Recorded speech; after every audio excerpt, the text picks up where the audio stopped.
My daughter collapsed at my doorstep at 1 in the morning. Her face was swollen, her lips split, her arms covered in bruises that looked too fresh to have faded from anything but rage. She trembled, half-conscious, clutching her coat like it could hold her together. "He beat me," she gasped. "He beat me, for his mistress." For a long second, I said nothing. The words hung between us, heavy and raw, like a confession no mother should ever have to hear.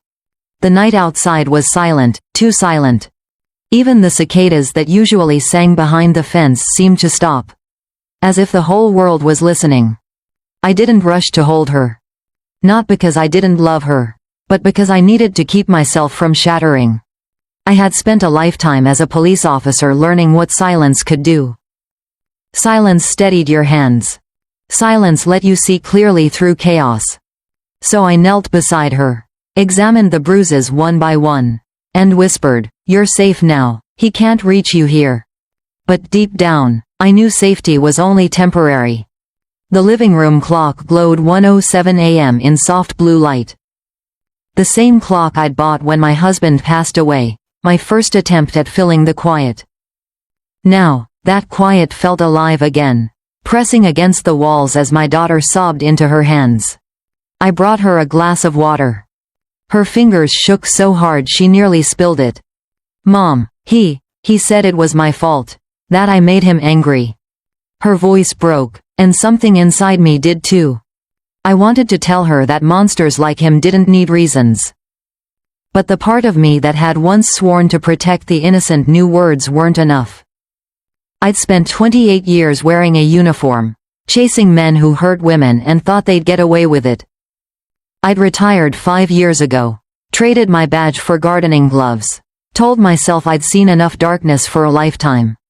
But as I looked at my daughter, trembling and broken on my couch, I knew darkness had just found its way back into my house. I walked to my closet. The old uniform was still there, pressed and clean, the name tag slightly faded but the badge still gleaming beneath the soft light. The weight of the fabric in my hands felt both foreign and familiar, like touching a part of myself I'd buried. My daughter stared through her tears. "Mom, what are you doing?" I didn't answer. I buttoned the shirt, fastened the belt, and slipped the badge into place. The mirror caught my reflection, gray hair, tired eyes, steady hands. I looked nothing like the officer I used to be. Yet somehow, she was still there. I reached for my phone. There was only one number I needed to call. When the line clicked open, I spoke softly.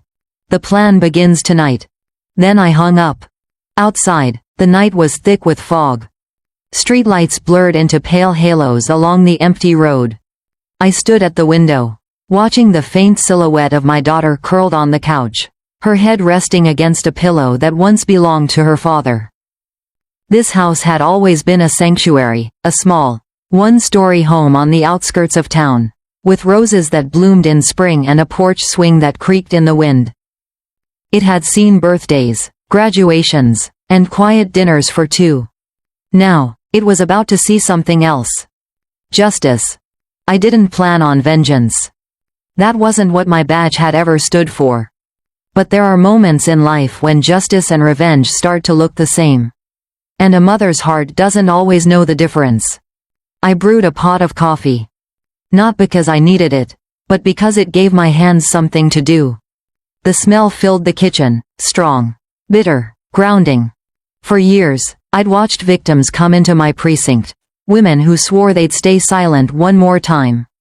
Who said it wasn't that bad. I used to wonder what would finally make them walk away. Now I knew. Sometimes, it takes a beating that breaks not just your body, but your belief that love can still save you. My daughter had reached that point. And if the law wouldn't protect her, I would. The phone buzzed once, a text from an old friend. 2 words, "I'm in." I took a deep breath and glanced back at the living room. My daughter was asleep now, exhaustion pulling her under. I tucked a blanket around her shoulders, brushed the hair from her face, and let my voice drop to a whisper. "Sleep, baby, it's my turn now." The kettle whistled softly behind me as I set the phone back down. Somewhere, far off in the quiet, a dog barked once, then stopped. The night held its breath. Tomorrow, the hunt would begin. 2 days before my daughter collapsed at my door, the house had been quiet in the way only an old house could be, softly breathing. Waiting, listening. I woke up before sunrise. As I always did, habit, not rest. The coffee maker sputtered to life, filling the kitchen with the smell of burnt beans and thyme. The radio played faintly from the counter, some local host talking about morning traffic.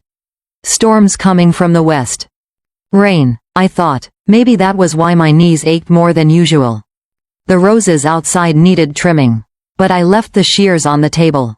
There was no hurry. When you live alone long enough, time stops demanding anything from you.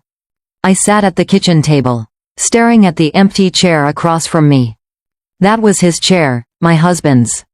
He'd been gone for 7 years, but I still caught myself saving the newspaper for him, folding it neatly on the side he used to sit. It was the kind of muscle memory you don't unlearn, even when your heart does. At 8:15, the phone rang. The screen lit up with her name, Emily. For a second, I hesitated. She usually called on Sundays, never on a Friday morning. I answered anyway. "Mom," she said, her voice was too bright, too even, "just checking in." I smiled, though she couldn't see it. "That's new, everything all right?"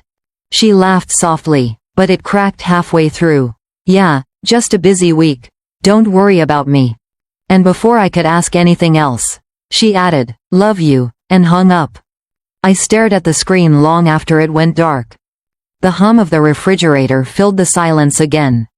Something in her tone had been off, like she was reading from a script written by fear. But I'd promised myself years ago to stop interfering. She had her own life now, her own choices. Still, that night, I dreamed of sirens and glass breaking. The next morning, I met Linda at the diner. She'd served on the force with me back in the day, 15 years of chasing cases that never made the news. Her hair was gray now too, but her eyes still had that sharpness that never softened. We didn't talk about the past. Cops rarely do. She stirred her coffee and said quietly, "You heard about that banker downtown? The one married to your daughter?" My stomach tightened, though I didn't move. I heard he got promoted.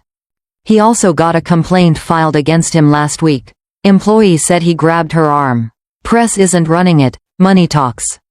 I said nothing. The spoon in my hand clinked against the mug once, then went still. Linda leaned back, watching me. "You taught me how to read faces. Remember? So don't lie and say you didn't already know something was wrong." I smiled faintly. "Old habits, huh?" She nodded. "Yeah, old habits keep us alive." Then she reached across the table and put a folded piece of paper near my hand. "Address of the lawyer handling that complaint, just in case you want to see how deep the rot goes." Before I could respond, she stood, paid for both coffees, and walked out into the drizzle. I didn't open the paper right away. Instead, I sat there, tracing the rim of my cup with my thumb, watching rain smear the window glass into slow gray rivers. The world outside looked blurred, people rushing, umbrellas spinning, cars hissing over puddles, and I felt the first quiet pulse of dread settle in my chest. Not panic, not fear, something colder. The kind of feeling that doesn't scream. It waits. Back home, I placed the folded note on the counter. Didn't look at it again for hours. I watered the plants, cleaned the porch, tried to occupy my hands while my mind replayed Emily's voice. "Don't worry about me." That's what every victim says before they vanish behind a smile. The storm hit by evening. Thunder rolled low, distant, like a warning. I turned off the lights and sat near the window, watching the rain carve silver lines down the glass. Across the room, my husband's photograph caught the faint glow from a street lamp. He'd been proud when Emily married that man, called him steady, ambitious. I remember shaking the groom's hand that day, thinking how firm his grip was. Too firm. The phone buzzed once, a text from Linda. Just 3 words. "Be ready tomorrow." I typed nothing back. Instead, I poured myself a small glass of whiskey. The kind I only touched when ghosts came too close. The burn down my throat steadied me more than it should have. When the clock struck midnight, the rain had softened into mist. The paper with the lawyer's address lay untouched beside the empty glass. I should have gone to bed, but instead, I found myself walking to the closet, the same one where my uniform still hung. I didn't open it, not yet. My reflection in the hallway mirror stared back, older, slower, but not done. Somewhere in the distance, thunder murmured again. 2 days later, at 1 in the morning, someone would pound on that same door, and my world would tilt forever. But that night, I just whispered to the quiet house. Whatever's coming, I hear you. The clock ticked once, then twice, as if answering. And outside, under the whispering rain, justice began to stir. The morning after the storm, sunlight crawled through the blinds like it had forgotten how to be warm. I stood at the kitchen sink, rinsing out the same coffee cup I'd used the day before. The water ran brown for a second, then clear again. Outside, the driveway was still slick with rain, reflecting the gray sky like glass. The world looked clean, but I'd been a cop long enough to know, clean never means pure. I was halfway through my second cup when someone knocked on the door. Not the polite, neighborly kind of knock. 3 sharp raps, evenly spaced. Authority. When I opened it, she was standing there, a woman in her 30s. Uniform crisp, badge catching the light. Her name tag read Officer Hayes. For a heartbeat, I saw my younger self in her, sharp eyes, stiff posture, a confidence that hadn't yet learned fear. "Mrs. Grant?" she asked. I nodded. "I'm sorry to drop by unannounced. Detective Lewis gave me your address." That name froze me for a moment. Lewis. My old captain. He'd retired before I did. "What's this about?" She glanced past me into the living room. Maybe expecting clutter, maybe ghosts. Then she lowered her voice. "It's about your son-in-law, Andrew Keller." The air shifted. The sound of the ticking clock suddenly felt too loud. I stepped aside. "Come in."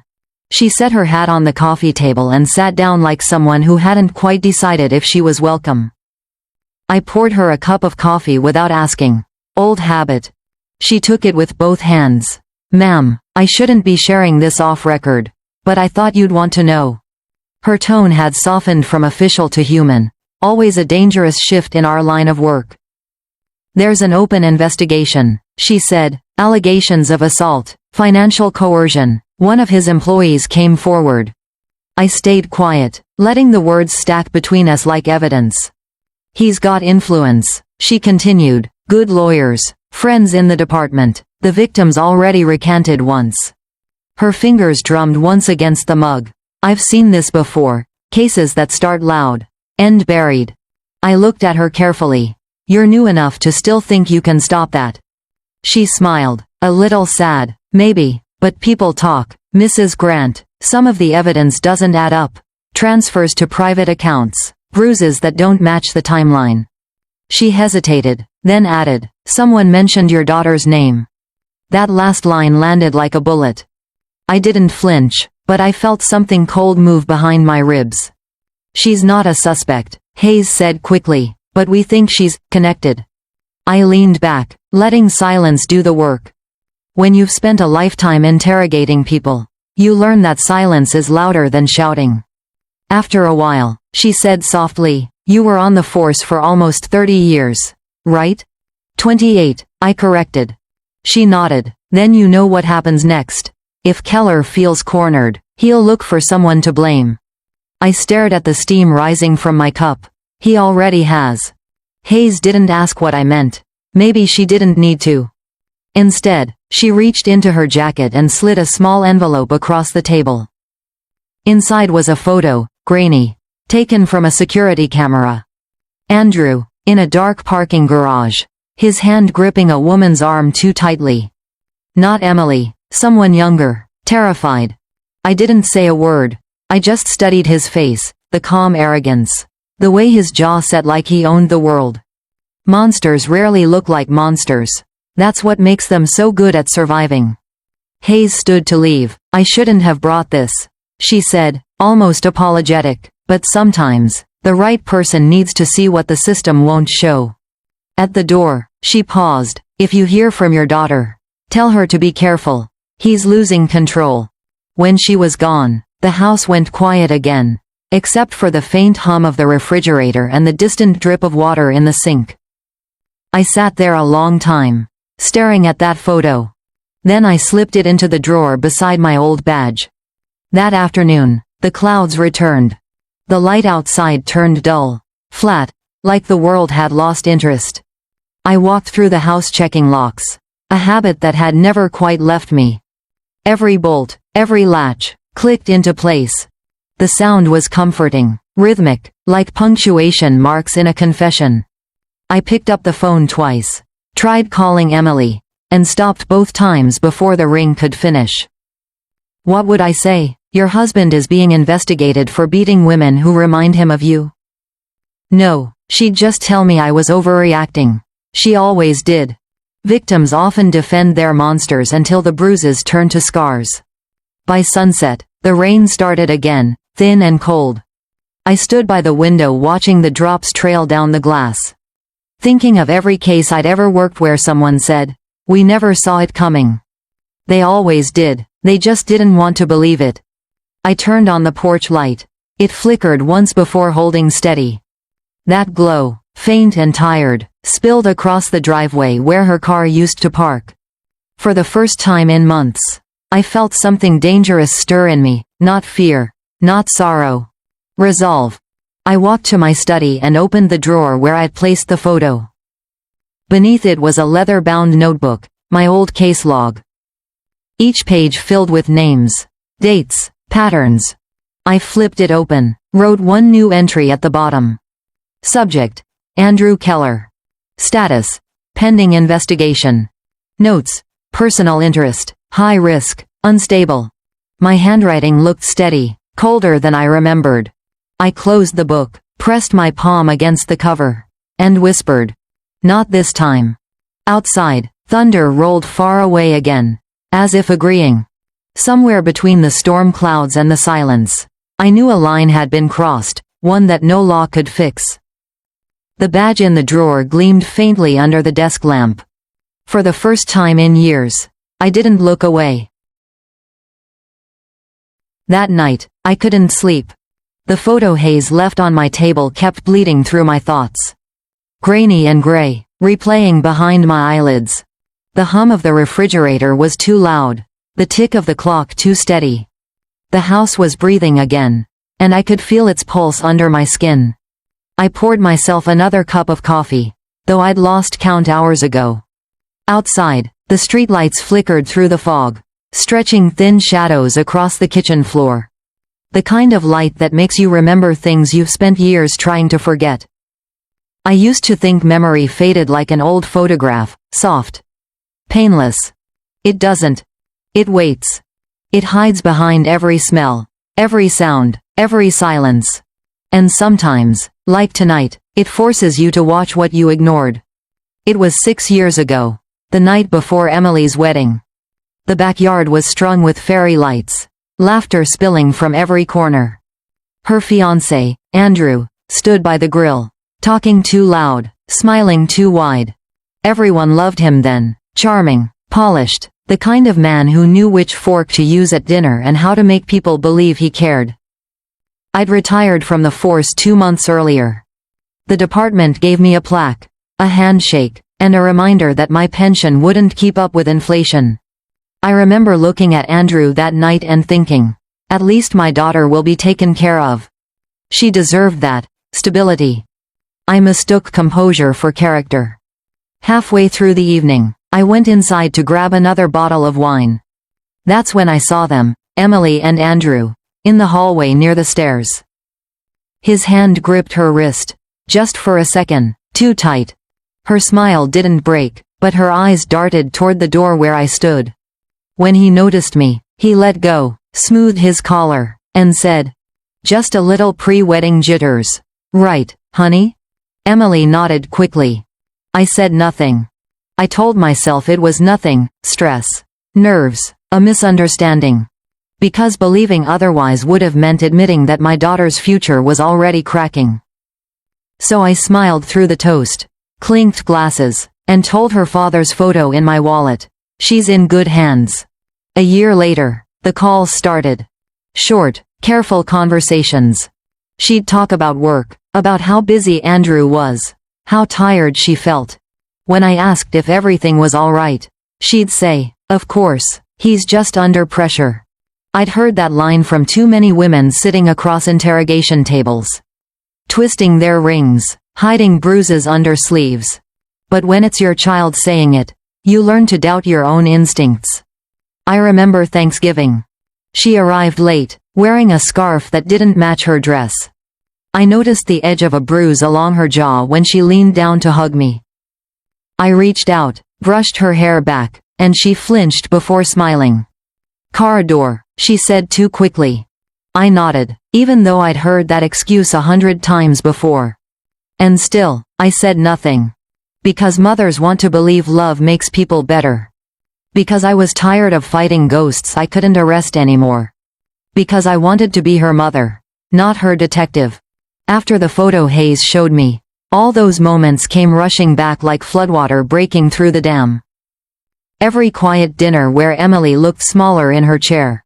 Every family photo where his hand rested just a little too heavy on her shoulder. Every call where she said, "Don't worry, Mom," like it was a prayer she didn't believe. I opened my old case log again, flipping through the worn pages. Names from another lifetime. Every abuser had the same pattern: charm, control, isolation. Different faces, same script. And I'd watched that script play out under my own roof. I walked to the mantel where Emily's wedding photo hung. Her smile in that picture had always bothered me. It wasn't happiness, it was relief. Like someone who'd convinced herself she'd finally found peace. Now I saw it clearly. Peace had never been part of his vocabulary. I took the photo down and placed it face down on the table. Not out of anger, out of clarity. There's a point when the truth stops hurting and starts sharpening. That's where I was now. Around midnight, the phone buzzed. A message from an unknown number. "You still awake?" It was Linda. Of course it was. I texted back, "Yeah." A pause, then her reply. "He's moving money, offshore, fast, looks like he knows something's coming." My fingers hovered over the screen before typing, "Let him run. He'll leave a trail." She sent one last message, "You in?" I stared at it for a long time, the cursor blinking like a heartbeat. Finally, I typed, "Always." I set the phone down and turned off the lights. The house plunged into shadow, but I didn't feel alone. The badge in the drawer, the notebook on the desk, the storm outside, they were all pieces of me waking up again.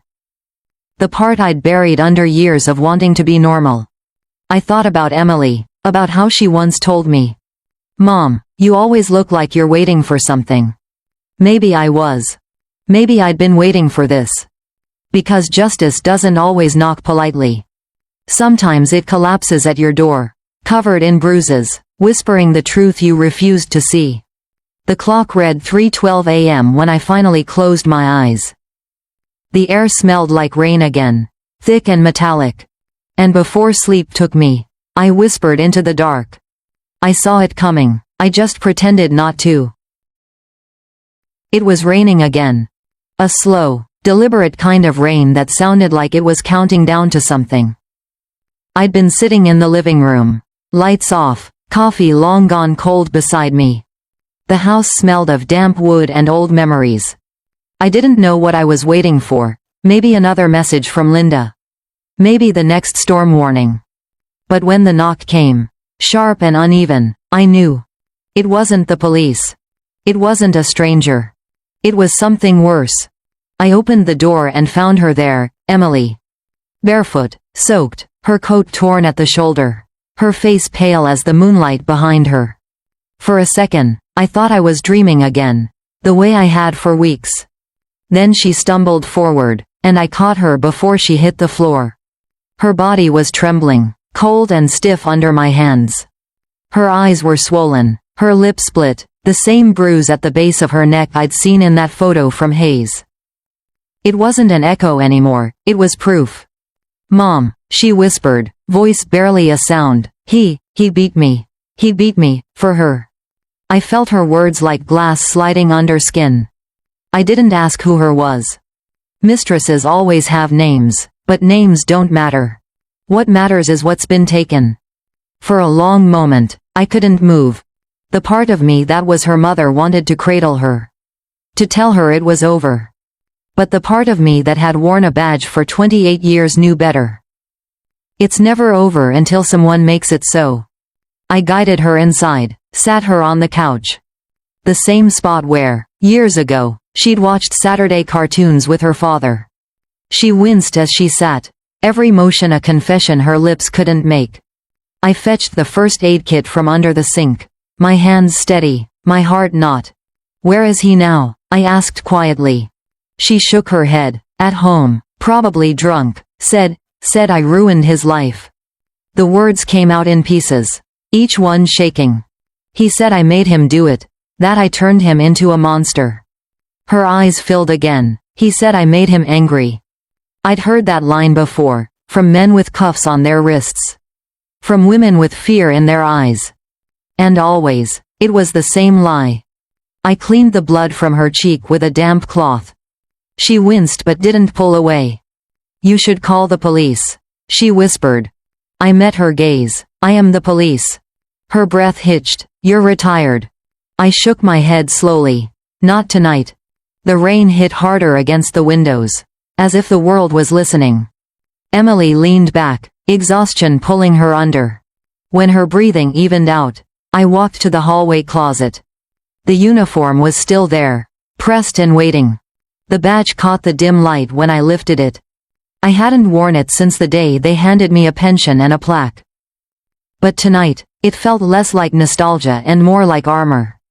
The weight of it grounded me, steady, deliberate, cold.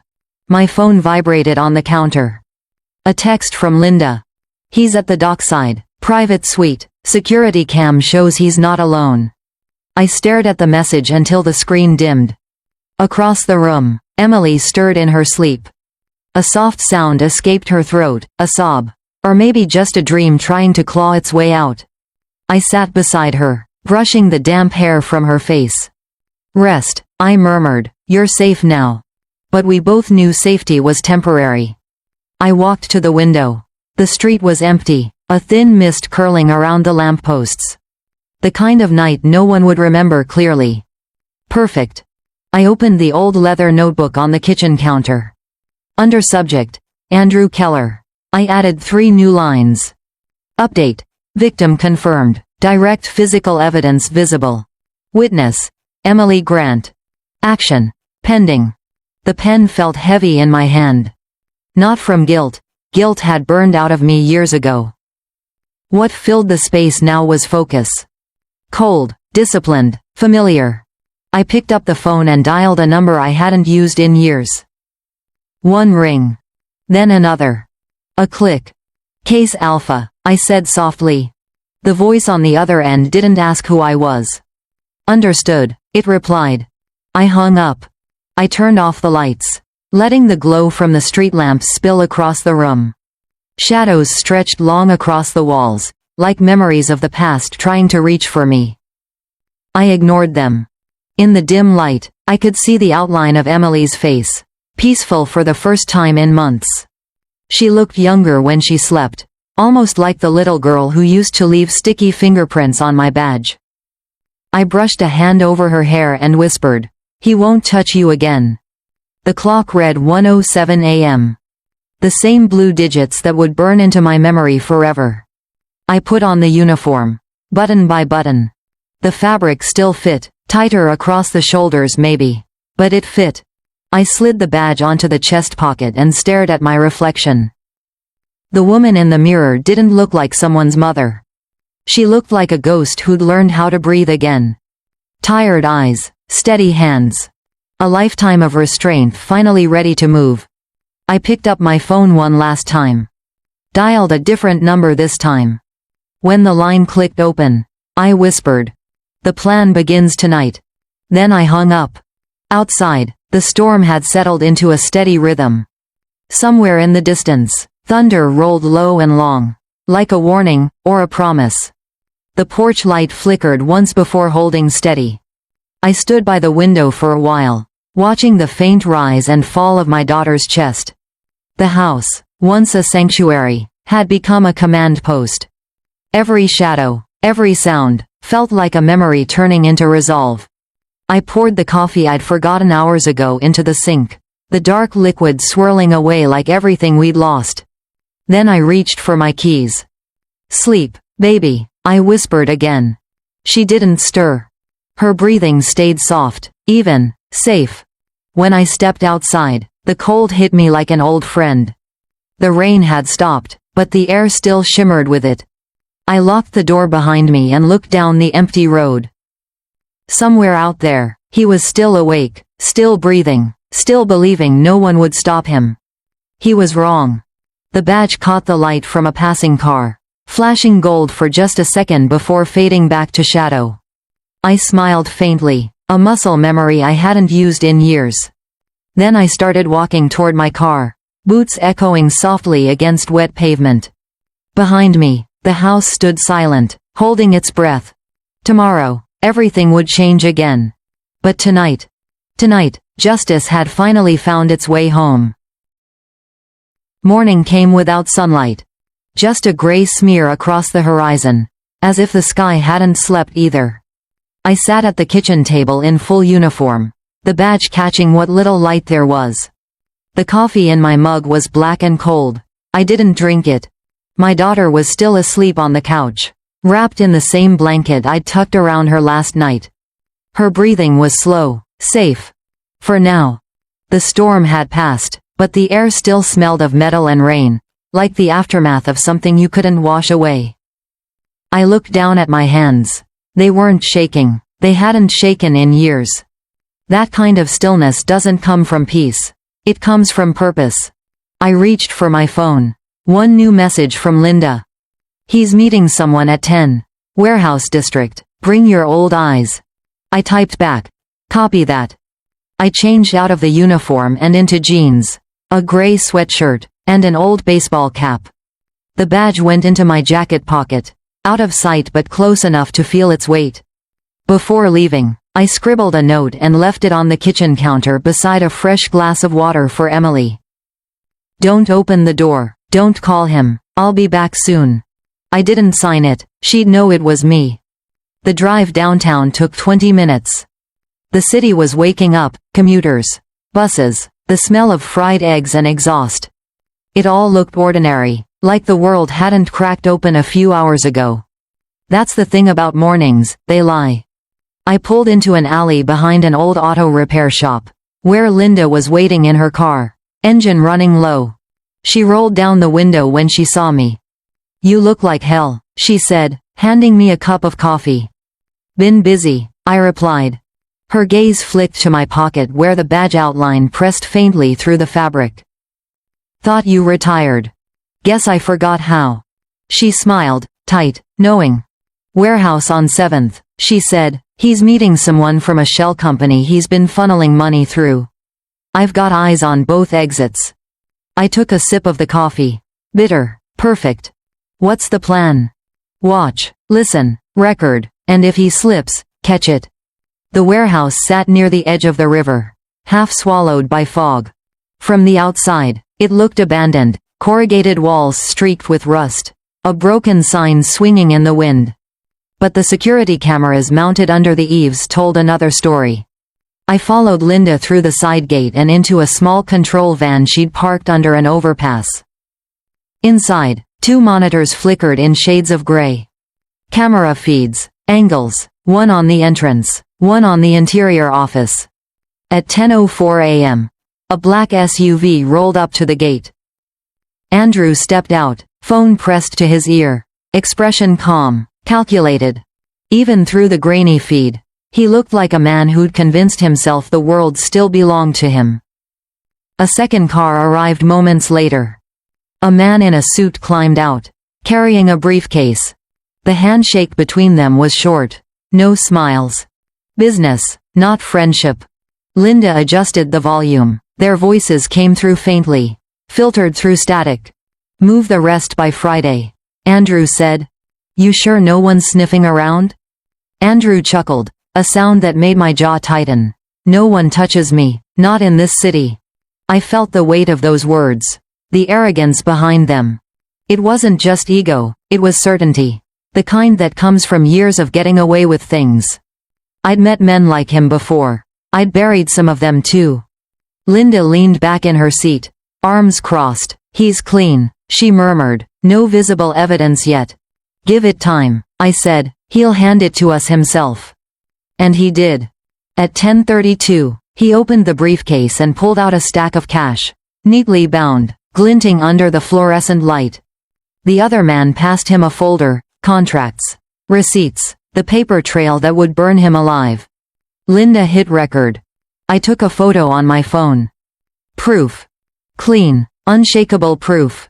When the meeting ended, Andrew walked outside, lighting a cigarette. He looked up at the sky, exhaling smoke like he was untouchable. The arrogance of men like him always made me think of gunpowder, calm, silent, waiting for the right spark. I lowered the binoculars. He's not careful anymore, I said. He's scared, Linda corrected. That's when they make mistakes. I nodded. Then let's make sure he keeps being scared. Before leaving, I sent the photos to an encrypted folder on my old police drive. Backup was survival, always had been. Back home, Emily was still asleep. Her face looked softer now, color returning to her skin. For a moment, I let myself believe she could wake up and everything would be different. But scars don't fade because you wish them to. I walked to the desk and powered up my laptop. The screen flickered, then loaded a folder I hadn't opened in years. Domestic Violence Unit, case files. Each file was a story. Each story had a name like his. I created a new one. Case name, The Dockside Incident. Subject, Andrew Keller. Witness, Emily Grant. Status, active. Then I transferred the footage. Labeled, timestamped, archived. Order brought calm. Order made chaos bearable. As the files uploaded, I caught my reflection in the screen, tired eyes, gray hair, and something else. Something colder. I remembered what my captain used to say, justice isn't blind. It's patient. I closed the laptop. The plan had already begun. No more warnings, no more hoping. He'd written his own confession in cash and arrogance. All I had to do was finish the paperwork. By nightfall, Emily had woken. She found the note on the counter. Her eyes red but dry. When she saw me, she whispered, "You went after him, didn't you?" I didn't answer. She didn't need one. "I don't want you to get hurt," she said. I brushed a hand over her shoulder. "That's not how this works." Her eyes filled again. "He'll find out." "Good," I said softly. "Let him." She stared at me for a long moment, then looked away. There was something in her face I hadn't seen in months, relief, mixed with fear. She didn't understand yet that fear can be turned into armor if you know how to hold it. When the sun went down, I stood on the porch, the night air thick with humidity. Somewhere in the distance, a siren wailed, fading toward the city. I thought of every woman I'd ever promised justice to, every file that ended with, "Case closed, but not safe." I thought of Emily. And then, I thought of him. Inside, my phone buzzed once more. Linda again. "Everything's in place. Tomorrow we tighten the net." I typed back, "He'll never see it coming." The porch light flickered, catching the edge of my badge where it lay on the table inside. For years, I'd thought that badge was my identity. Now I realized, it was just a reminder of what I'd been trained to do. I turned off the light and whispered to the dark. "You crossed the line, Andrew, and I'm still the line." The night was quiet except for the faint hum of the refrigerator and the steady rhythm of the clock. Each tick was a heartbeat, counting down to what came next. Justice wasn't a storm, it was a slow, cold tide. And it had already started to rise. The next morning, the sky was too bright. Not warm, not hopeful, just bright. Like the world had the nerve to keep turning after everything it had seen. I stood in front of the mirror, running a comb through my hair. The lines around my eyes looked deeper. They weren't from age, they were from watching too much and saying too little. Emily was awake when I walked into the kitchen. She sat by the window, hands wrapped around a mug she hadn't touched. There were faint shadows beneath her eyes, but the swelling on her lip had started to fade. "You didn't sleep," I said. She shook her head. "Neither did you," she replied softly. The silence that followed wasn't uncomfortable, it was heavy. Like both of us knew words couldn't fix what was broken. Finally, she whispered, "What are you going to do?" I didn't look at her. What I should have done years ago. Her voice cracked. "You're not the police anymore." "No," I said, "but justice doesn't need a paycheck." I grabbed my keys, slid the badge into my pocket, and stepped toward the door. Emily's voice followed me, thin and trembling. "Please, Mom, don't go near him." I paused, hand on the doorknob. "When you were little," I said quietly, "you used to tell me monsters weren't real." Her eyes glistened. "They are," I continued, "but sometimes, they wear wedding rings." Then I left. The drive to Andrew's house was short. I knew the route by heart. I'd helped them move in. Back then, the lawn was perfect, the shutters freshly painted, the kind of house that looked like it came with a warranty for happiness. Now the paint was peeling. The garden was overgrown. The place had the stillness of something that had stopped pretending. His car sat in the driveway, spotless as always. He'd always been meticulous about appearances. I parked across the street, turned off the engine, and waited a moment, listening to the tick of the cooling motor. Then I stepped out and walked toward the door. He answered after the second knock. For a moment, his expression was almost friendly. Then he saw my face. "Mom," he said, smiling like the word could erase everything. What a surprise. That word, Mom, tasted wrong in his mouth. "Andrew," I said evenly, "we need to talk." He stepped aside, gesturing toward the living room. "Of course, always happy to see family." The air inside smelled like expensive cologne and whiskey. I'd spent enough years around both to know the difference between confidence and rot. He motioned toward the table. "Coffee? Tea?" "No." He poured himself a drink anyway, the ice clinking as if to remind me who was in control here. Then he leaned against the counter and smiled. "You've been busy." My jaw tightened. "Have I?" "Linda's car," he said, nodding toward the window. "You really think I wouldn't notice someone following me?" So he'd seen her. He wasn't as oblivious as I hoped. I didn't answer. Instead, I studied him the way I used to study suspects, body language. Eyes, posture. He was confident, but there was a twitch in his jaw, a pulse jumping at his neck. Fear, well hidden but there. "I know what you're doing," he said. "You think you can ruin me. You can't." I kept my voice calm. "No one needs to ruin you. Andrew, you've done that yourself." He laughed, low and cruel. "You think anyone's going to believe your washed-up stories?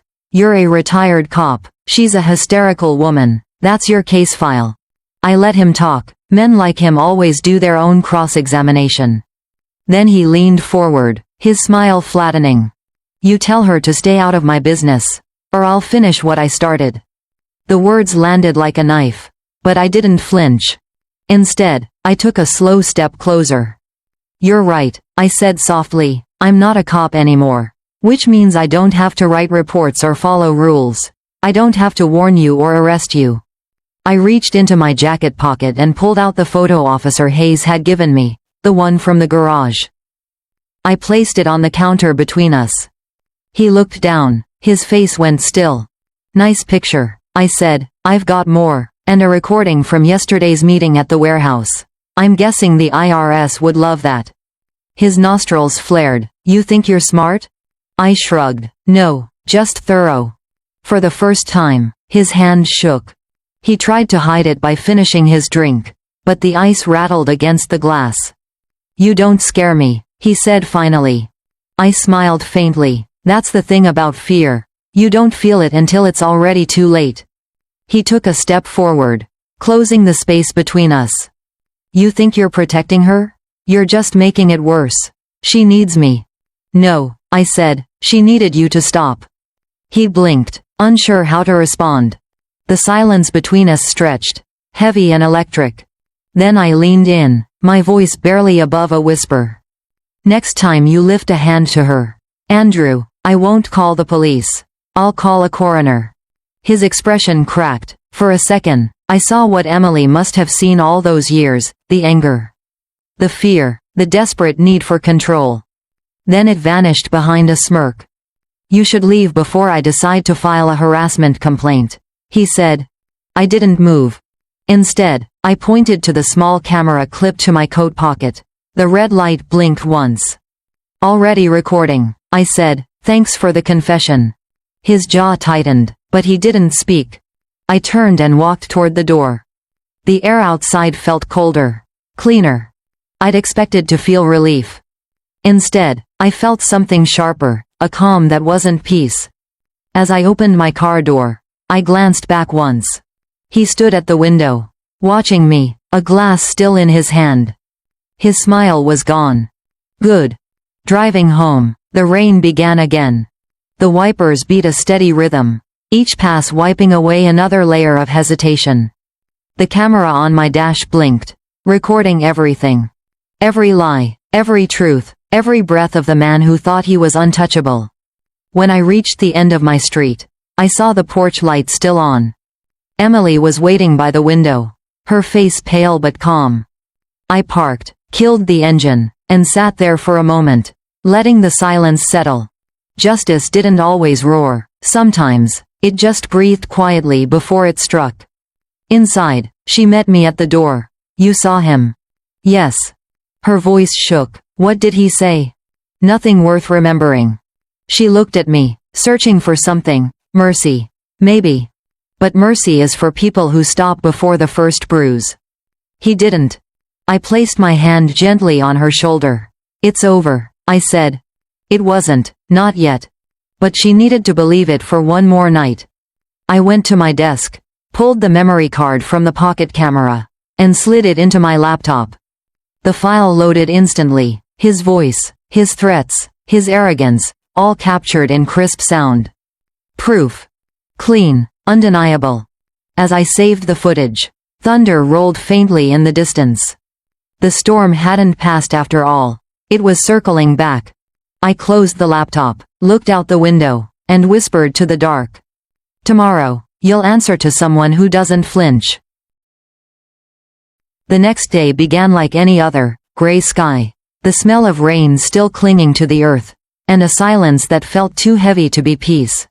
I stood at the kitchen counter, pouring coffee into 2 mugs before realizing I only needed 1.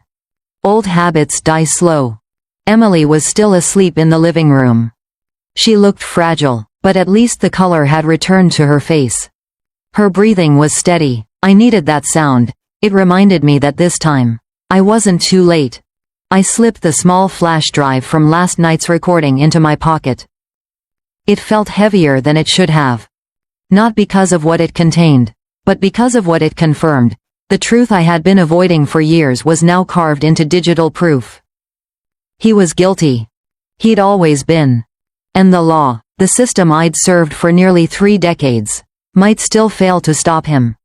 But I wasn't the system anymore. I was free from the rules that made monsters comfortable. By noon, I was sitting in a small diner off Highway 9. The kind of place where the coffee never stops pouring and the waitress knows everyone's life story by the second cup. Linda was already there, sitting in our usual booth near the back. Her hair was pulled into a messy bun. Her badge still clipped to her belt even though she was technically retired too. She waved me over. Rough night, she asked as I slid into the seat across from her. I just nodded. She poured me some coffee from the pot sitting between us. Tell me you didn't go see him alone. I took a sip before answering. He saw me, that's all that matters. Her expression darkened. You recorded him? I slid the flash drive across the table. Every word. She picked it up, turning it between her fingers like a coin she wasn't sure she wanted to spend. "This could bury him," she said quietly. "That's the plan." Linda leaned back, studying me. "You remember what Internal used to say? Evidence like this disappears when it gets too close to the wrong people." "I'm not turning it in yet," I said, "not until the rest is ready." Her eyebrows lifted. "There's a rest." "There always is." We ate in silence for a while, the hum of the diner filling the gaps. Outside, trucks rumbled past, spraying water across the windows. Finally, Linda said, "You're not just gathering evidence, are you?" I looked up. "No." She sighed. "You were always the calm one. The patient one. The one who believed the system worked if you just pushed hard enough." Maybe that was before the system let my daughter bleed. That ended the conversation for a moment. When she spoke again, her voice was softer. "What do you need from me?" I smiled faintly. "Your eyes, your instincts, and your old contacts." She chuckled, but it didn't reach her eyes. "You want me to pull strings. I want a safety net. If this goes bad, someone has to make sure he doesn't crawl out of it." She looked at me for a long time, then nodded slowly. "You really are coming back, aren't you?" "I never left," I said. We drove together to her office, a converted garage lined with filing cabinets and old caseboxes. The walls smelled faintly of coffee and dust. She still worked as a private investigator on small cases, missing spouses, insurance fraud, the kind of quiet corruption that paid the bills. But her instincts were as sharp as ever. She powered on her computer and inserted the flash drive. The audio filled the room. Andrew's voice. Smooth, confident, dripping with arrogance. "You tell her to stay out of my business, or I'll finish what I started." Linda froze, her hand hovering over the mouse. "Jesus," she muttered. I watched her face harden, the same way mine had the night before. "That's not a man who's going to stop," she said. "No," I replied, "that's a man who thinks he's untouchable." She clicked pause, turned to me. "So what's your next move?" "I make sure he touches fire." She pulled out a folder from the filing cabinet labeled Client Archive and flipped it open. "Here," she said, sliding a card across the desk. "Private security contact, owes me a favor. He can install covert mics. Maybe help track financials without alerting anyone." I took the card. "Linda," I said quietly, "if this gets ugly, I want you out." She laughed under her breath. "You think I'd let you have all the fun?" We spent the next hour reviewing the file structure, planning what would happen once Andrew's transactions went public. Every detail mattered: time, evidence, witnesses, backup. It wasn't revenge, it was math. Cold, precise, inevitable. When I stood to leave, Linda caught my arm. "You sure about this?" she asked. "Because once you start, there's no walking away." I looked her straight in the eye. He crossed the line when he put his hands on her. I'm just erasing the line he thinks protects him. Linda nodded. "Then you're not doing this alone." She pulled a small envelope from her desk drawer and handed it to me. Inside was a spare key and a burner phone. "Use this number. It's clean. If you ever text me the word candle, I'll know you need backup." I tucked it into my pocket. "You always did have a flair for code names." She smiled. "You always did need someone to watch your six." The sky had begun to clear when I left her office. For the first time in days, sunlight filtered through the clouds, thin and pale. I drove with the window slightly open, the wind cutting through the stale air inside the car. The world smelled alive again, even if only for a moment. At a stoplight, I glanced at my phone. A text from Linda. "Got your back, partner."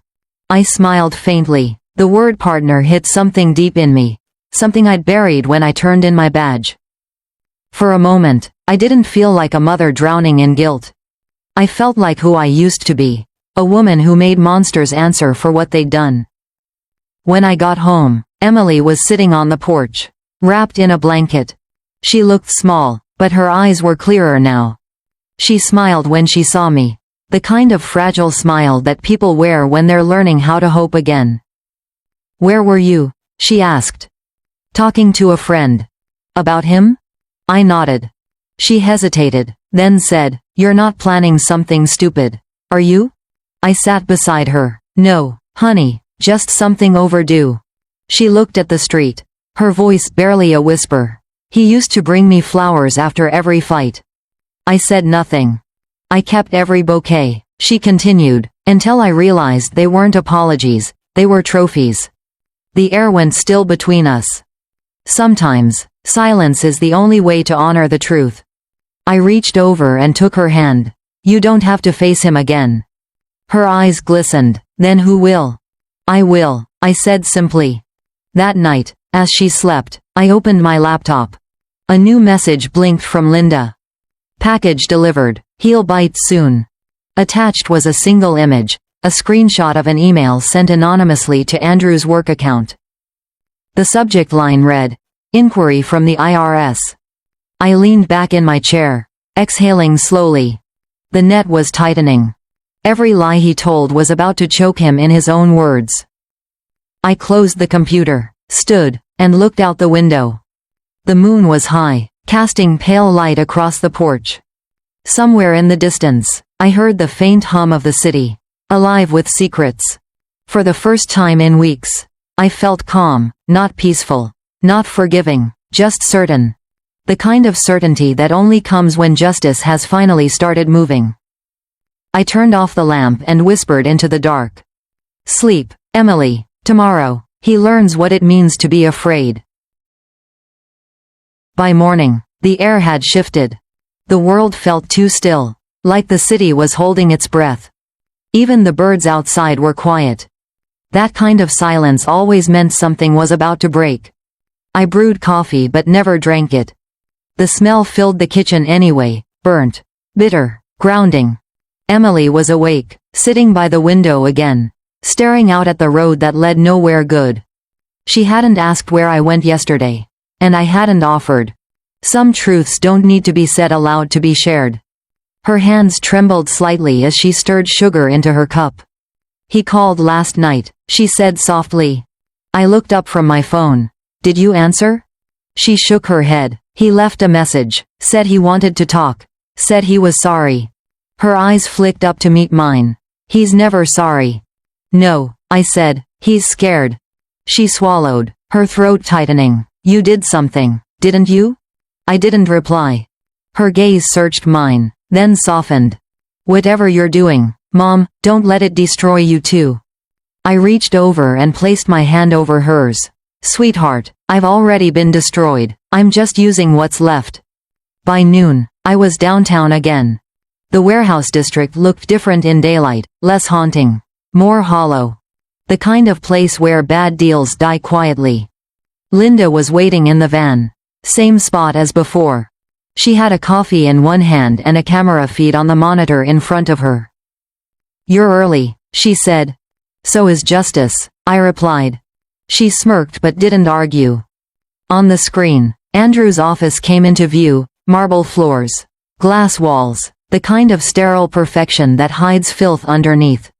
"Everything's in place," Linda said. "Our guy from security delivered the package." I watched the feed closely. "What package?" "A fake deal," she said, "a wire transfer from a shell account tied to his mistress's name. When he signs it, it links back to a dummy corporation, fraud and bribery all in one neat little bow." I raised an eyebrow. "You've been busy." She grinned. "You taught me well." At 12:47 p.m., the elevator doors opened on screen. Andrew stepped out, phone pressed to his ear, expression confident, almost smug. He walked straight into his office, poured himself a drink, and started reviewing documents on his desk. He had no idea the ink he was about to spill would write his own confession. Linda hit record. On the second monitor, another feed showed a small microphone planted beneath his desk, clean audio. Clear as breath. We watched him pace, talk, laugh. Then his tone shifted. "Transfer the full amount today," he said into the phone. "If anyone asks, say it was a charity fund. We've done this before." He chuckled. "No one ever checks." Linda and I exchanged a look. That was the sound of a man building his own noose. He hung up and sat back, scrolling through his phone. The email popped up on his screen, a fake inquiry from the IRS. He frowned, clicked it open, and the camera caught the moment his jaw tightened. The arrogance drained from his face, replaced by something sharp and panicked. He reached for his phone again, dialing fast. "Get me Carter," he snapped. "Now, the auditors sent something. I need this cleaned up before it leaks." He waited. The line didn't connect. Linda smiled, her fingers dancing across the keyboard. "Guess who rerouted his network?" "You?" She winked. "You're not the only one who doesn't play by the rules anymore." By 1:15 p.m., he was sweating. The feed caught every move, him ripping through papers, deleting files, pacing. The sound of his panic filled the van like static. "Let him twist," Linda muttered. "The longer he panics, the sloppier he gets." I watched, silent. Every breath he took, every curse that left his mouth, it was all part of the unraveling. For years, men like him had counted on the silence of others.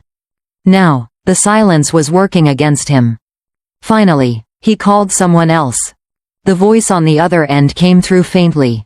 "A woman, the mistress." He hissed through clenched teeth. "They're onto us. Did you talk to anyone?"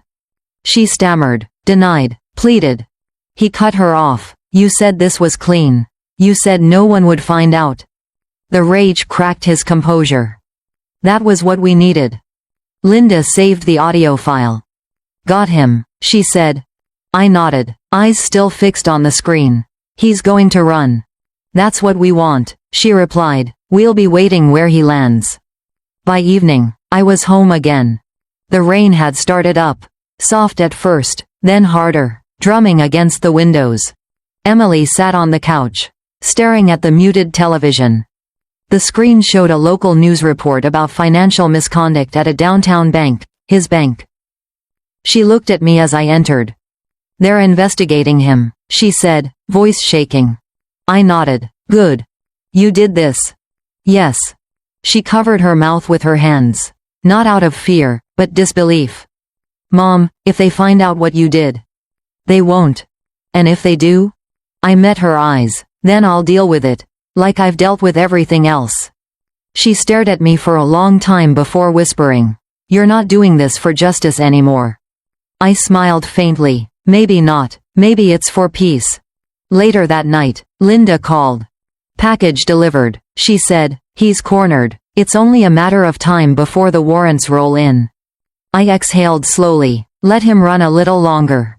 Panic leaves footprints. "You're enjoying this," she said. "Not enjoying," I replied, remembering. "Remembering what?" "What it feels like to be the one holding the light." I hung up and walked to the window. The rain blurred the streetlights into halos. The way tears blur memories. Across the room, Emily slept again, curled up beneath her blanket. Her face was soft, unguarded, safe. For the first time in years, I felt like the house could breathe again. I turned off the kitchen light, leaving only the faint glow from the porch. The reflection in the glass looked older, sharper. The kind of woman who'd lost everything once and decided never to lose again. I whispered into the dark. "Run, Andrew, run as far as you can. The world's smaller than you think." The storm outside grew heavier, wind howling through the eaves. The kettle whistled behind me. I poured 1 cup of tea and carried it to the table. Across from me, the empty chair sat in its usual place. I imagined my husband there, the way he used to be, hands steady, voice calm. He'd probably tell me I'd gone too far. But he wasn't here. And this time, too far was exactly where justice lived. The clock struck midnight. The tea had gone cold, but I didn't care. I just sat there, listening to the storm, feeling it move closer, knowing what came next. Tomorrow, he'd make one more mistake. And when he did, I'd be waiting. The morning after the storm, the air felt clean. Too clean. Like the world had washed itself but left the dirt where it mattered most, inside people. I woke before sunrise. The house was quiet except for the low hum of the refrigerator and the steady tick of the old clock in the hallway. I stood there for a long moment, watching the shadows fade into gray light. It had been days since I'd slept, but I didn't feel tired. Justice doesn't sleep, it waits. Emily was still asleep on the couch, her face peaceful, soft in the early light. I tucked the blanket around her shoulders and whispered, "Almost over." She didn't hear me, and that was fine. Some promises are meant to be silent. By 7 a.m., I was in the car, driving toward downtown. The sky was bruised purple, clouds heavy but breaking apart. The city looked almost new under that strange, forgiving light. Almost. Linda's voice came through the speaker as soon as I started the car. "He's in his office," she said, "looks nervous, phone calls, pacing, checking the window every few seconds." "Any movement from the feds?" "On standby. They'll move the second I drop the footage. I'm just waiting for your word." I gripped the steering wheel. "No," I said quietly, "not yet. He needs to feel it first." She sighed. "You're playing with fire." I built the match. By 8:30, I was parked across the street from Keller Financial. From where I sat, I could see the corner office, the glass one that used to be a symbol of power. Now, it was just a cage made of reflections. He stood inside, tie loose, phone pressed to his ear, shouting at someone I couldn't hear. A man unraveling. For years, he'd been the one controlling every room he walked into. Now, every shadow looked like a witness. I checked my phone. A new message from Linda. "It's time." Attached was a file. IRS inquiry forwarded to Federal Task Force. That meant one thing. This was the last morning he'd wake up free. I watched him through the glass as the first sirens began to echo in the distance. He froze. Then his hand went to the blinds, snapping them shut. Too late. The black cars arrived like thunder. 3 unmarked sedans, 1 armored van. Agents in plain clothes stepped out, badges flashing in the morning light. The street went still, even traffic seemed to hold its breath. Through the glass, I saw him shout something, grab his briefcase, and bolt toward the private elevator. Cowards always run toward escape, never toward reason. Linda's voice came over the line. "He's trying to leave through the garage." "I know," I said, "let him." I turned the key, engine roaring to life. The adrenaline was sharp and familiar. A taste I hadn't missed but recognized instantly. It wasn't excitement, it was justice about to collide with reality. By the time I reached the side of the building, the agents were already there, 2 at the gate, 1 at the ramp. Andrew's car came screeching down, his eyes wide, breath fast. The moment he saw the badges, he slammed on the brakes, tires screaming. "Andrew Keller," one agent shouted, "step out of the vehicle." He didn't. He just sat there, gripping the wheel, chest heaving, panic turning into rage. The agent repeated the command. He finally opened the door, stepping out slow, calculating, trying to find the lie that could save him. When the cuffs clicked around his wrists, his head dropped. For a split second, he looked smaller, not the monster who broke my daughter, not the arrogant man in the suit. Just another criminal who thought power could protect him. The camera from a nearby news van caught the moment, the badge glint. The cuffs, the silence. The city would see what monsters really looked like. I didn't step out of the car. Didn't need to. Justice didn't need applause, it only needed completion. So I sat there, watching, heart steady, breath quiet. When he looked up, our eyes met for half a second through the rain-streaked windshield. He knew. He finally knew. He shouted something, voice muffled by distance and glass. I couldn't hear the words, but I didn't need to. I'd heard every lie before, every excuse, every threat, every plea. They all end the same way, silence and handcuffs. By noon, the story broke. Financial executive arrested in fraud and abuse investigation. His face flashed across every local channel, followed by statements from the DA, the FBI, the firm.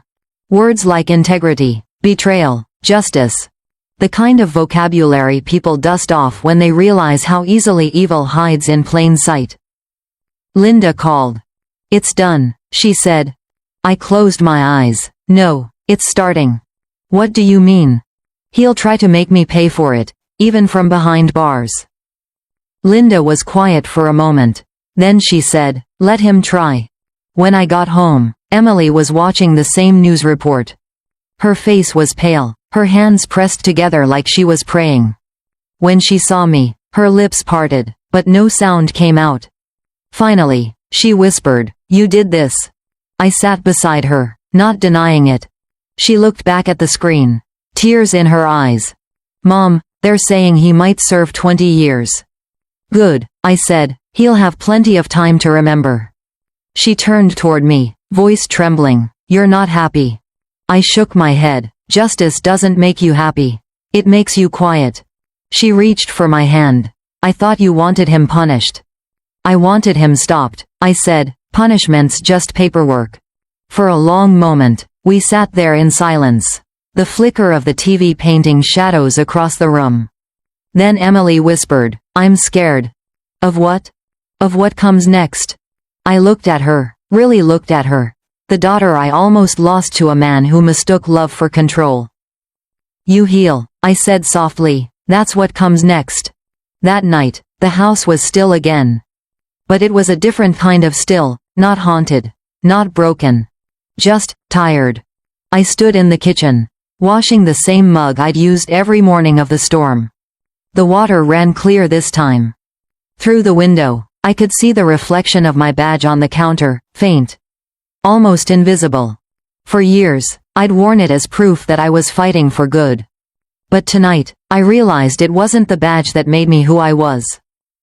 It was the promise behind it, a promise I'd made to every woman who ever whispered he hit me and didn't think anyone would listen. The clock struck midnight. Somewhere downtown, a cell door slammed shut. And in that moment, the world finally exhaled. I dried my hands, turned off the light, and stood in the doorway one last time. Outside, the storm clouds were gone. The stars looked sharp against the black sky, like tiny witnesses. "Justice doesn't need rage," I murmured, "it just needs precision." And for the first time in a long time, I allowed myself to close my eyes. The news didn't fade the way I thought it would. It lingered. Every morning, his name was still there, on headlines, on talk shows, whispered in grocery store aisles. Local banker arrested in federal investigation. Abuse allegations confirmed. They said his full name every time, sharp and clear, like it finally meant something other than success. I watched the reports once. Just once. The rest, I let the world handle. Justice wasn't mine anymore, it belonged to the public now. That was fine, that was the point. The house felt different in the days that followed. Still quiet, but not heavy. The kind of silence that comes after a long cry, the one that leaves you hollow but lighter. Emily stayed close. She cooked sometimes, mostly to keep her hands busy. She watered the plants I'd forgotten about. We didn't talk about him much, except when the mail came. Envelopes with his name, court notices, attorney letters. I'd stack them in a drawer, unopened. He didn't get to live here anymore, not even in ink. One evening, she found me sitting by the window, staring at the porch light. "You've been quiet," she said softly. "Quiet feels right," I replied. She sat beside me, her hand finding mine. "I thought it would feel better," she admitted, "knowing he's gone." "It doesn't?" She shook her head. "It feels strange, like part of me is still waiting for him to walk through that door." I squeezed her hand. "That's normal. Fear leaves fingerprints. It takes time to scrub them off." She leaned her head on my shoulder. For the first time in years, she didn't flinch when I reached over to hold her. A week later, the newspapers stopped calling. The reporters moved on to fresher stories, new faces, new scandals. That's how justice works in this world. Loud one day, forgotten the next. But for the people left behind, it doesn't fade. It settles in your bones. A quiet ache that doesn't go away. I spent my mornings in the garden again. The roses had started to bloom late, but they were strong this year, thorns sharper, colors deeper. I trimmed them slowly, the way my husband used to, careful not to cut too much at once. Emily watched from the porch, wrapped in a blanket. "You never stop taking care of things," she said. "Someone has to." One afternoon, a letter arrived from the district attorney's office. It was short, 2 paragraphs. Polite and professional. Case closed. Sentencing scheduled. They thanked me for my cooperation. They didn't thank me for the years I'd spent watching my daughter disappear into silence. Or for the nights I stayed awake listening for footsteps. But they didn't need to. That's not what justice does. Emily opened the letter after I did. She didn't say anything, just folded it neatly and placed it back in the envelope. Then she looked at me and whispered, "He can't hurt me anymore." "No," I said, "he can't." And for the first time, I believed it. A few nights later, we sat outside on the porch. The air smelled of rain and cut grass. Somewhere down the street, a dog barked once, then fell silent. Emily traced circles on her mug with her fingertip. "Do you ever regret it?" she asked suddenly. "Regret what?" "Everything. The plan, the way you handled it." I looked out at the streetlights, each one haloed in the mist. "No," I said after a long pause. "I regret waiting so long." She nodded slowly. "I used to think you were cold," she said, "like you didn't feel things the way other people do." "I feel everything," I told her. "I just learned to hide it better." Her eyes glistened. "You shouldn't have had to." "Neither should you." We sat there a while longer, listening to the hum of the quiet neighborhood.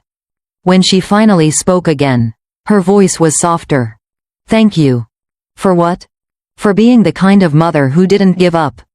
I smiled faintly. "That's the only kind I know how to be." The next morning, I woke to sunlight spilling through the window. For the first time in months, I didn't feel the weight of dread pressing down on my chest. It was still there, faint, like an old scar, but it didn't hurt anymore. I brewed a pot of coffee, poured 2 cups, and carried one to the porch. Emily joined me a few minutes later, hair still messy from sleep. She sat beside me, pulling her knees to her chest. "Do you ever miss Dad?" she asked quietly. "Every day," I said, "but I think he'd be proud of you." Her voice cracked. "I hope so. I know so." We watched the street in silence, the way people do when they've survived something they can't put into words. The world looked ordinary again, birds, cars, mail trucks, but it wasn't. It never would be. That afternoon, Linda came by. She didn't say much, just handed me a folded newspaper. "Page 6, she said. I opened it. There he was, Andrew Keller, sentenced to 17 years, with the possibility of parole after 12. The photo showed him in a gray jumpsuit, hands cuffed, eyes hollow. A headline that once would have made him proud now looked like an obituary for the man he pretended to be. Linda watched me. "Closure?" I shook my head. "Closure's a myth." She nodded. "Yeah, but it's something close." We sat there on the porch, 3 cups of coffee between us, not saying much. Sometimes, silence is the truest conversation there is. When the sun began to set, Emily came outside again, carrying a small envelope. She placed it in my hand. "What's this?" "Something I wrote for him," she said, "but I don't want to send it." I opened it carefully. It wasn't a letter. It was a single line, written in her neat handwriting. "You don't own me anymore." I looked up at her. "That's enough," I said softly. She nodded. "I know." We burned it in the fire pit behind the house.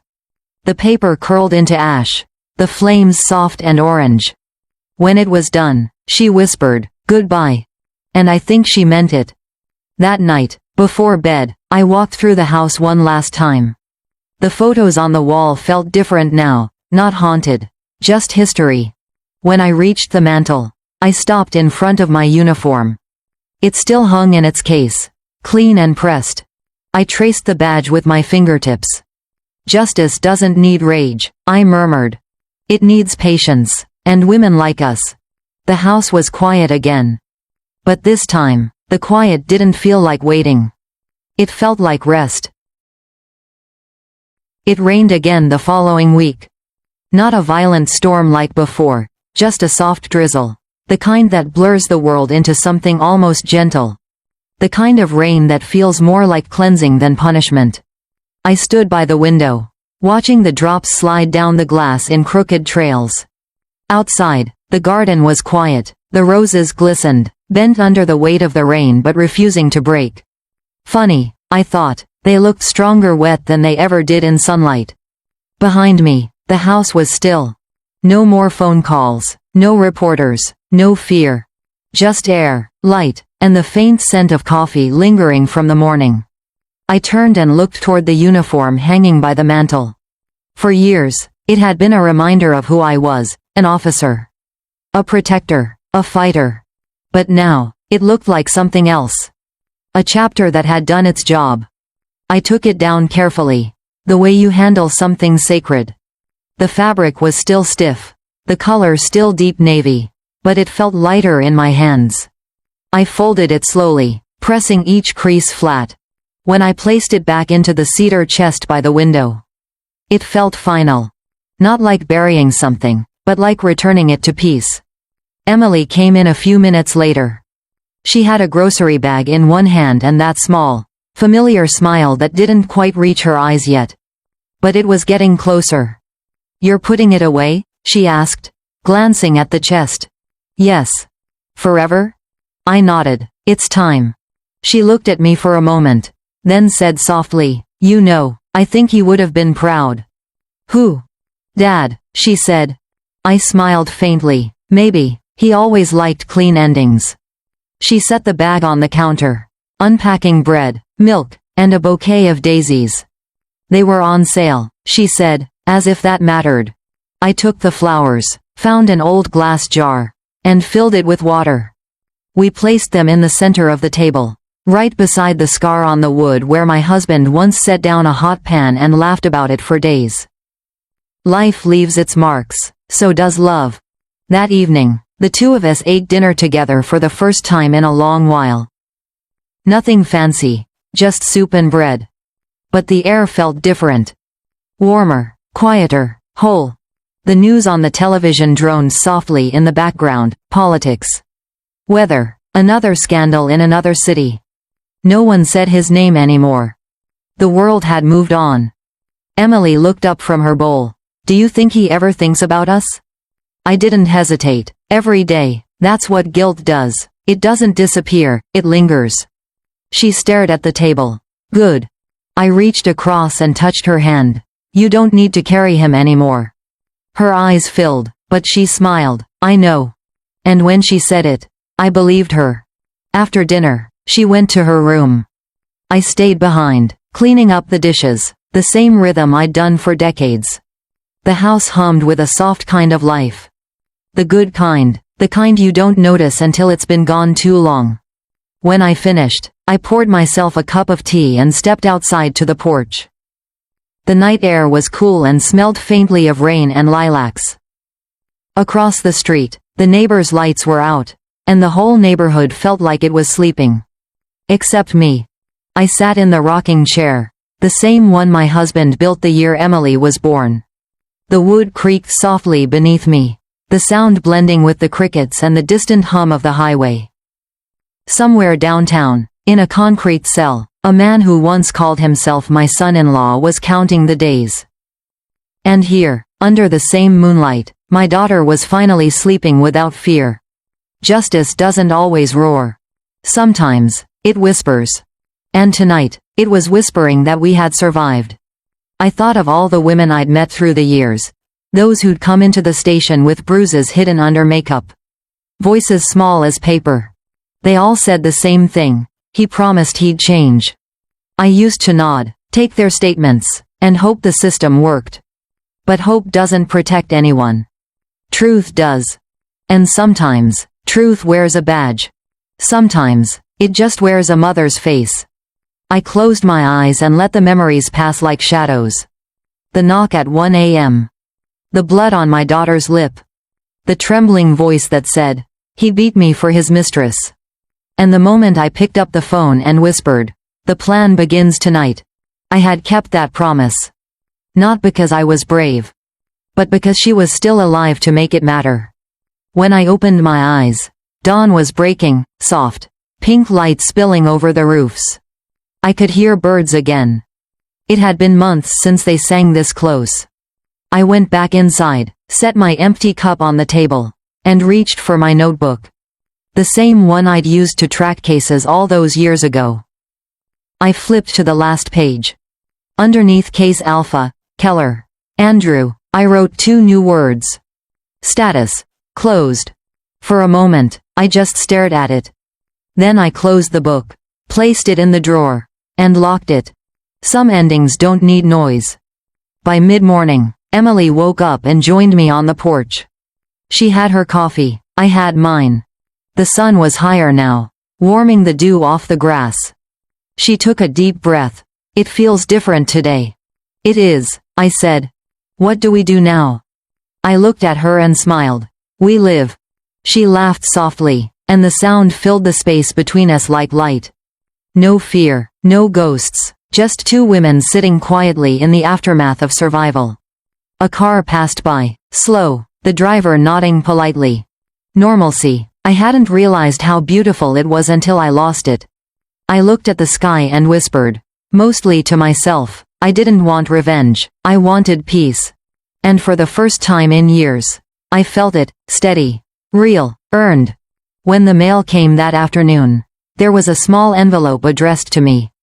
No return name, no address, just my name in neat handwriting. Inside was a single photo, me, years ago, in uniform, shaking hands with a woman outside the precinct. On the back, someone had written, "Justice served." No signature, but I didn't need one. Linda always did like her quiet poetry. I smiled, slipped the photo into the frame on my shelf beside my husband's picture, and stepped back. The 3 of us, him, me, and Emily, finally together in the same frame of peace. That evening, as the sun dipped below the horizon, I stood by the window one last time. The garden shimmered in gold, the air thick with the smell of rain and roses. I thought of all that had been taken, and all that had been returned. And I realized something I hadn't before. Justice isn't about punishment. It's about restoration. About giving back what fear stole. I turned off the lights, walked to the hallway, and paused in the doorway of Emily's room. She was asleep, one arm over her head, her face peaceful. I smiled and whispered, "You're safe, baby, finally."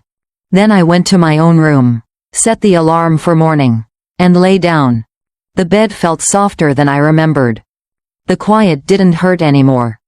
As sleep pulled me under, I thought of my husband's voice, steady, calm, certain. And for the first time in a long time, I whispered back to him. I kept her safe. The rain outside slowed to a stop. The night exhaled. And the story ended the way it was always meant to. Not with vengeance, but with peace.